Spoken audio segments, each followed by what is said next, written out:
Alright. Jemaah Menteri bincang format baru pengisytiharan harta.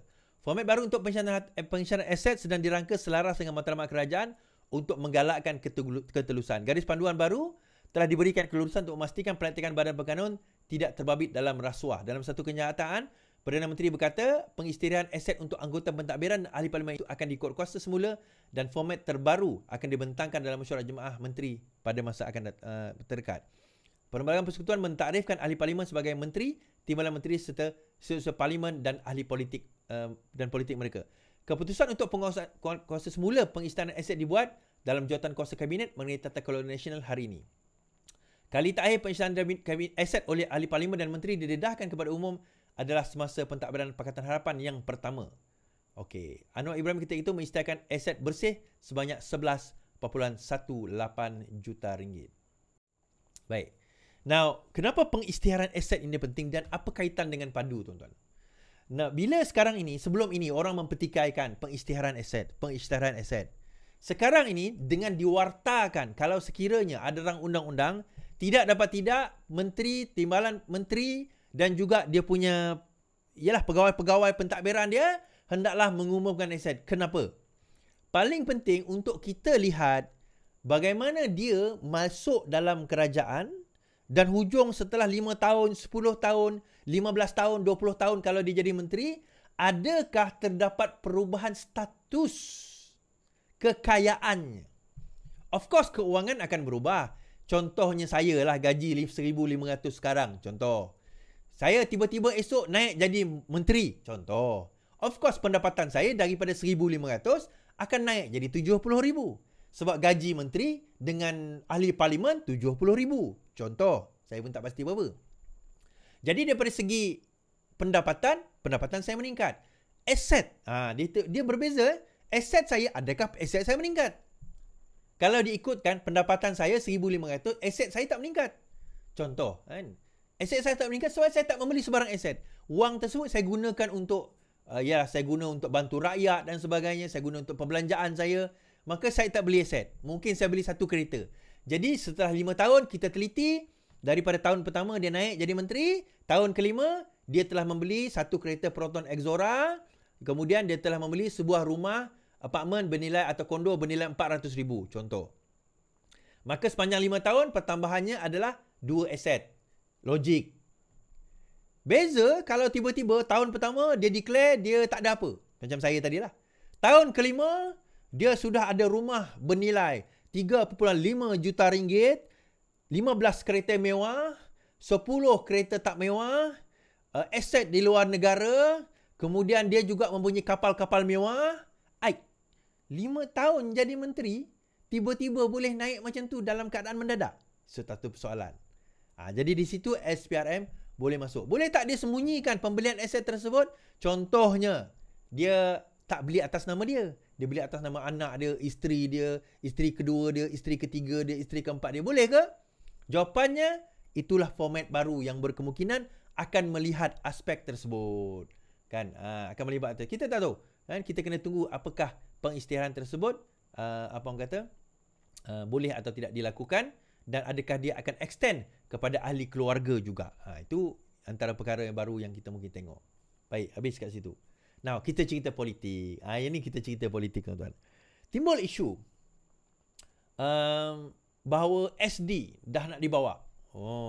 SD nak dibawa kepada Yang di-Pertuan Agong. SD ni akuan bersumpah, statutory declaration. Akuan bersumpah. SD mengatakan bahawa kami datang, kami menyatakan sokongan. Isu dia sekarang ni SD ni dah jadi benda main-main.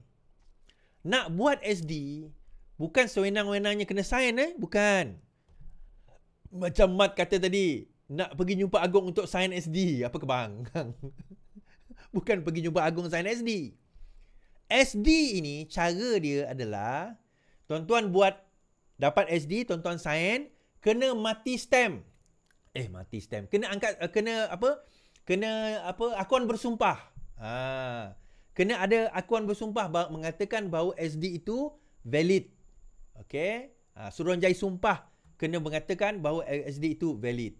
Dan bila mereka mengatakan valid, setuju, diterima, maka digunakanlah SD tersebut sebagai dokumen yang boleh dikatakan dokumen yang sah untuk digunakan. Namun, apa yang berlaku adalah ramai sangat orang buat SD 2-3 SD satu hal. Lepas tu sesuka hati juga nak meng-SD-kan perkara yang tak perlu SD, lepas tu memalsukan SD. Maka disebabkan itu, SD Langkah Dubai Gabungan Pesuruhanjaya Sumpah buat laporan polis. Pengurusi Pertubuhan Gabungan Pesuruhanjaya Sumpah, Yusrizal Zainul Abidin berkata, pertubuhan itu berhasrat membuat laporan polis atau berhubung video YouTube bertajuk MB Kedah Sasau, Langkah Dubai Gagal. Menurut Yusrizal, terdapat unsur dalam video itu yang dimuat naik oleh kucing tanah yang boleh menjejaskan kredibiliti Pesuruhjaya Sumpah. Kami amat bimbang dengan kenyataan dan dakwaan yang dibuat oleh pemengaruh YouTube yang menyentuh proses pembayaran dan penyediaan akaun berkanun yang bersoalkan credibility, accountability dan integriti Pesuruhjaya Sumpah yang telah dilantik oleh Ketua Hakim Negara. Saya ditemani oleh Ketua Biro Undang-Undang kami dan ahli jawatan kuasa lain membuat laporan polis di Bidang Wangi bagi menyiasat kenyataan dan kesahihan dakwaan yang dibuat dalam video itu. Yusrizal berkata dalam video itu, pemengaruh berkenaan membuat dakwaan bahawa RM5 seseorang individu boleh mendapat cop Suruhanjaya Sumpah dan SD bernilai RM5 boleh digunakan untuk menukar kerajaan. Yuran itu bukan RM5 dan SD adalah dokumen sah tertakluk kepada akta akaun berkanun dan dia mempelekehkan dan memburukkan sistem perundangan. Sekiranya dakwaan itu benar, kami ingin polis menyiasat Pesuruhanjaya Sumpah mana yang melakukan perkara demikian. Tambahnya, Pesuma yang menyekira 500 ahli dan merupakan pertubuhan mendaftar dengan ROS dengan keahlian terdiri pada Pesuruhanjaya Sumpah telah dilantik. Semalam, Menteri Besar Kedah yang mendakwa PN mempunyai SD mencukupi untuk menjatuhkan Anwar Ibrahim. Dakwaan yang sama dibuat oleh Raja Petra. Baik. Untuk makluman tuan-tuan dan puan-puan, dia bukan semudah itu sign cop bayar RM5. Betul. Nak bayar SD ni RM5 je. Betul. Tetapi dia bukan nilai bayaran RM5 tu. Tetapi akuan bersumpah, apa orang kata, statutory litigation, dia ada akta dia tersendiri. Sebab itu kalau sekiranya SD ni dibuat main, dia boleh didapati bersalah di bawah akta tersebut. So, bila ada dakwaan mengatakan bahawa SD itu, soalannya macam ni. Prosedur SD, bila tuan-tuan hantar dokumen, Pesuruhjaya Sumpah akan minta IC, kemudian dia akan chop.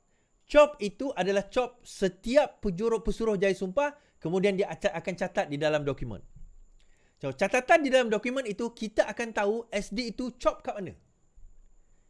Kalau sekiranya dia kata, kami chop dekat Bangi contohnya, atau kami chop dekat Setapak contohnya, maka kita boleh semak adakah benar Pesuruhjaya Sumpah di Setapak itu dengan nama sekian sebulan telah bersetuju untuk chop, atau sekadar dia orang beli chop, buat sendiri, pergi chop sendiri.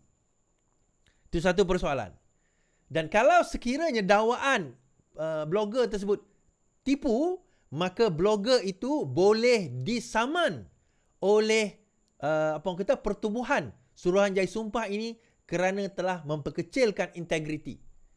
Menyelainkan dia menafikan perkara tersebutlah, tetapi dia boleh disaman kerana telah mencemar baik nama pertubuhan dan persatuan tersebut. Okay? Ni kita kena faham tuan-tuan. Itu yang berlaku. Dan buat masa ini, dia orang sendiri, Pesuruhjaya Sumpah nampaknya, dia orang sendiri tak tahu mengenai berkenaan dengan SD. So, jadi tak jadi, ada ke tidak dan sebagainya. Tidak, kita tak tahu. Baik. Dalam ketaksuban mereka, tuan-tuan, nak menjatuhkan kerajaan ini, saya ceritakanlah kepada PN bagaimanakah kaedah nak menjatuhkan PMX. Baiklah, malam ni saya buka cerita. Dah buka cerita dah sebenarnya hari itu. Saja je saya nak buka lagi cerita. Supaya PN ni jangan rasa kebulur sangat dan tak tahu sampai SD nak pergi Agong panggil sign SD. Okey, aku cerita. Dia macam ni. Sekarang ini, SD tak boleh pakai lagi, tuan-tuan. Okey? Saya nak cerita. SD untuk ahli parlimen. Untuk Dewan Undangan Negeri lain, Tengok negeri. Adakah negeri itu telah menandatangani akta anti lompat parti atau tidak? Saya bagi tahu untuk parlimen, statutory declaration tidak boleh pakai. Kenapa? Ini argument saya. Argument saya kenapa tak boleh pakai, the moment SD itu sampai kepada Yang di-Pertuan Agong, soalan pertama yang di-Pertuan Agong perlu tanyakan, adakah ahli parlimen yang menandatangani SD tersebut telah hilang kerusi sebagai ahli parlimen? kerana mereka telah melanggar persetujuan untuk taat setia kepada parti dan dikira lompat parti. Tuan-tuan, apa objektif kita buat akta anti lompat parti? Apa objektif kita buat akta anti lompat parti? Supaya penyerahan SD itu tak berlaku. Itu tujuan dia. Sebab itu bila orang kata serah SD, saya kata mana boleh serah SD dah. Nak serah SD zaman sekarang tak boleh. Sebab the moment orang itu serah SD, maka dia telah gugur sebagai ahli parlimen. The only SD yang boleh diterima adalah SD parti. Iaitu kalau parti itu secara en bloc telah menyatakan sokongan kepada orang lain, maka itu boleh diterima. Tetapi individu yang katalah UMNO 11 orang, PKR 2 orang, whatever lah, warisan 3 orang, 2 orang, seorang, kalau tidak mengikut en bloc parti, itu dikira sebagai lompat parti. Maka yang di-Pertuan Agong tidak akan terima dan dikira sebagai SD itu tidak sah. So, bagaimana kaedah untuk nak menjatuhkan kerajaan ini? Atau mana-mana kerajaan? Sekarang ini tinggal satu saja. Dia kata kalau macam tu tak berperlembagaan lah Is. Kerajaan ini tak boleh jatuh. Siapa kata? Cara yang betul, dan ini cara yang saya cakap pada tahun 2020 dahulu. Sepatutnya inilah kaedahnya. Apa dia? Bawa usul itu ke dalam Dewan Negara, Dewan Rakyat dan buat usul undi percaya atau undi tidak percaya kepada Perdana Menteri. That is the only way. Itu saja cara. Di dalam Dewan. Sebelum Perdana Menteri naik hari itu, pada tahun lepas, awal tahun lepas, pada sidang pertama, 2 kali Datuk Seri Anwar Ibrahim minta, Datuk Seri sendiri yang memohon supaya diadakan undi percaya atau tidak percaya kepada Perdana Menteri. 2 kali pembangkang tak berani bangkit. Now, kali ketiga, kalau nak, sebenarnya kalau ikutkan pembangkang tak boleh. Bukan tak boleh, boleh nak buat usul. Tetapi dia akan jadi private bill. So, dia akan jatuh bawah sekali, lambat. Pembangkang jumpa Perdana Menteri. Perdana Menteri, kalau kau benar berani ada jantan, ini parlimen tak buka bulan 3 lagi, tak lama lagi akan buka parlimen, kita buat undi percaya sekali lagi. Apa macam? Tak perlu SD dah tuan-tuan. Buat undi percaya dalam parlimen ke? Kenapa takut? Now, soalan. Adakah undi percaya atau tidak percaya dalam parlimen kalau disokong oleh individu yang daripada parti dia, sedangkan parti dia tidak menyokong, contoh UMNO, dikira sebagai lompat parti? Jawapan mudahnya, tidak. Jawapan mudahnya, tidak. Okey? Tidak. Tetapi, kalau parti dia buat, kena bayar 100 juta dan dikira lompat parti, yang itu kira dekat mahkamah nanti. So, mahkamah akan tentukan kira lompat parti itu tak. Tetapi setahu saya, semua parti lain kecuali UMNO, tidak ada peruntukan perlembagaan parti mengatakan sesiapa yang menyalah perlembagaan parti mereka, maka dikira telah melompat parti dan hendaklah membayar 100 juta ringgit. Parti lain, saya tak tahu. Saya tahu tak buat. Hanya UMNO yang buat sedemikian. Maka adakah kira lompat parti? Yang tu kena bawa ke mahkamah lah. Tetapi, kaedah yang betul untuk menjatuhkan kerajaan adalah kaedah ini.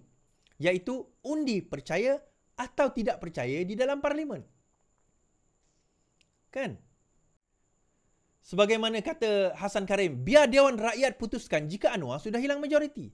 Ahli Parlimen Pasir Gudang Hasan Abdul Karim berkata, sokongan terhadap seorang Perdana Menteri harus diputuskan melalui undi percaya di parlimen dan bukan berdasarkan SD.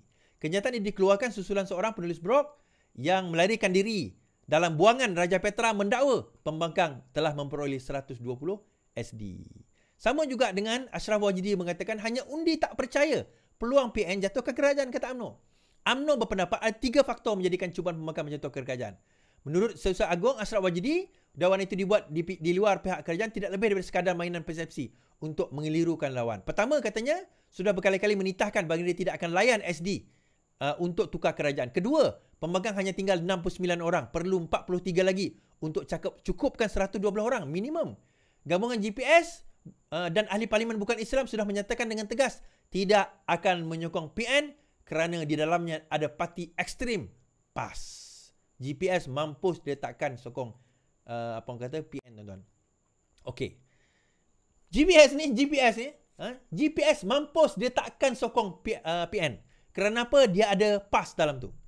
Dia macam ni, ada orang tanya saya, bagi GPS, PAS dengan DAP tu, yang mana lebih teruk pada pandangan GPS? Okey, ini saya nak cerita, pada pandangan orang GPS, PAS tu lagi teruk daripada DAP.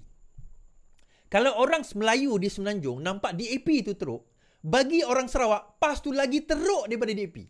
DAP tu bagi GPS teruk dah. Lawan kan, of course. Dekat sinilah DAP. Tapi PAS tu bawah ni. Punyalah benci. Okey, tapi timbul persoalan, kenapa masa PN hari tu GPS nak bergabung? Tuan-tuan kena ingat, yang bergabung pada waktu itu, yang ikut GPS ikut adalah UMNO. Dia bukan ikut PAS. Nah, bayangkan kalau kerajaan ini adalah yang baru, adalah PAS. Adalah bersatu. Kemudian ada GPS. PAS punya kerusi lagi banyak daripada GPS. Agak-agak, kalau kata Abang Joe semalam saya mainkan video dia, kami 23. Kalau kami, tiba-tiba saya tengok nama saya jadi Perdana Menteri, padahal dia bukan ahli parlimen pun. Kan? Dia bukan ahli parlimen, macam mana dia jadi Perdana Menteri? Katalah saya jadi Perdana Menteri, kami 23. Kalau kami 23, dia kata apa? Kena encang lah kami orang. Tuan-tuan faham kena encang? Kena encang tu maksudnya kena lunyai lah dia orang. Yelah dia 23 je, PN ada 60 lebih sekusi. Mampuslah dia. Kami bukan paloi, dia kata kami bukan bodoh. Bukannya macam tak orang bodoh, tanya dah. Ikut ke Sarawak tu, hanya main. Tak, poinnya adalah, tak boleh. So, the only way sekarang ni adalah, bawa undi percaya. Atau undi tak percaya. Okey, dia kata, kami pembangkang mana boleh buat undi tak percaya? Susah, dia kata. Kenapa nak bawa susah ni? Susah nak bawa. Kenapa susah? Kan ada kamu kata, ada geng UMNO di dalam itu. So, kalau geng UMNO ada dalam itu, maka geng UMNO tu boleh buat usul. Sebab dia adalah MP kerajaan. So, bila dia buat usul, macam yang berlaku di Perak. Ingat tak yang berlaku di Perak? MP UMNO yang buat usul kepada Peja. Sehingga jatuhnya beliau sebagai Menteri Besar. Tuan-tuan ingat So, biar MP UMNO yang kata menyokong kamu tu, bawa usul. Kenapa tak berani? Atau sebenarnya tak wujud. Ismail Sabri dah nafi, Timbalan Menteri pun dah nafi. Ramai daripada konon yang menyokong. Kecuali Syamuddin je, Tun Sen On je yang tak bunyi sekarang ni. Tapi lain semua dah nafi, tuan-tuan. Lain semua dah nafi. Okay? So, saya dah ajar dah formula. Macam mana nak jatuhkan kerajaan ni? So, terpulanglah kepada tuan